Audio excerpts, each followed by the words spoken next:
यह तो एक आम कहावत है जिसका प्रयोग लगभग सभी ने कभी ना कभी अपने जीवन में ज़रूर किया होगा। कहते हैं कि जैसा अन्न वैसा मन। हम जो कुछ भी खाते हैं वैसा ही हमारा मन बन जाता है। अन्न चरित्र निर्माण करता है, इसलिए हम क्या खा रहे हैं इस बात का सदा ध्यान रखना चाहिए। प्रकृति से हम जो कुछ भी ग्रहण करते हैं, जैसे भोजन पदार्थ, पेय पदार्थ, वायु, 5 ज्ञानेंद्रियों से जो कुछ भी हमारा मन प्राप्त करता है, कर्म इंद्रियों से हम जो कुछ भी प्राप्त करते हैं, और मन में संग्रहित सूचनाओं के मनन से जैसा भाव मन में उठता है, इन सब से हमारे अंदर का समीकरण बदलता है और गुण समीकरण में आया परिवर्तन ही हमारे वर्तमान को चलाता है। जैसा गुण समीकरण अंदर होगा वैसे विचार मन बुद्धि में उठेंगे। जैसे विचार उठते हैं वैसे ही कर्म करते हैं। जैसे हम कर्म करते हैं वैसा ही फल हमें मिलता है।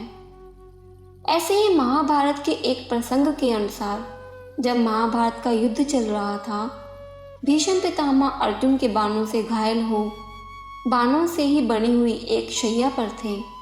कौरव और पांडव दल के लोग प्रतिदिन उनसे मिलने जाया करते थे।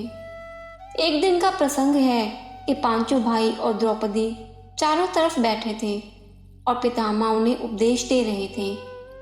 सभी श्रद्धापूर्वक उनके उपदेशों को सुन भी रहे थे कि अचानक द्रौपदी हंस पड़ी।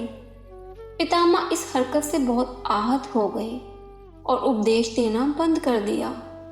पांचों पांडव भी द्रौपदी के इस व्यवहार से आश्चर्यचकित थे। सभी बिल्कुल शांत हो गए। कुछ देर बाद पितामह बोले, पुत्री, तुम एक संभ्रांत कुल की बहू हो, क्या मैं तुम्हारी इस हंसी का कारण जान सकता हूँ? द्रौपदी बोली, पितामह, आज आप हमें अन्याय के विरुद्ध लड़ने का उपदेश दे रहे हैं, लेकिन जब भरी सभा में मुझे निर्वस्त्र करने की कुछ चेष्टा की जा रही थी, तब कहाँ चला गया था आपका ये उपदेश? आखिर तब आपने भी मौन क्यों धारण कर लिया था? यह सुन पितामह की आंखों से आंसू आ गए।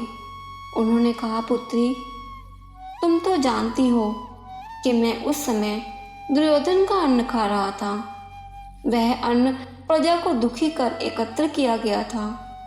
ऐसे अन्न को भोगने से मेरे संस्कार भी क्षीण हो गए थे।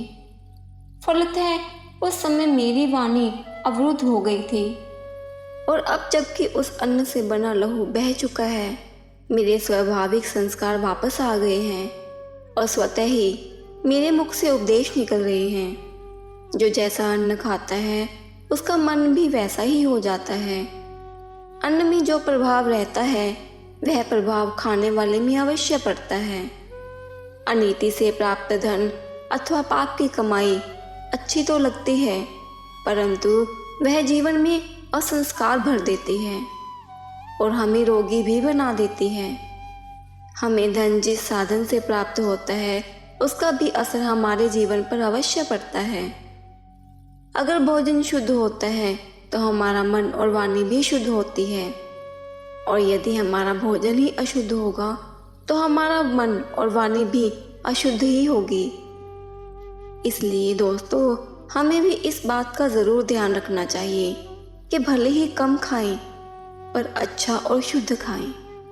धन्यवाद।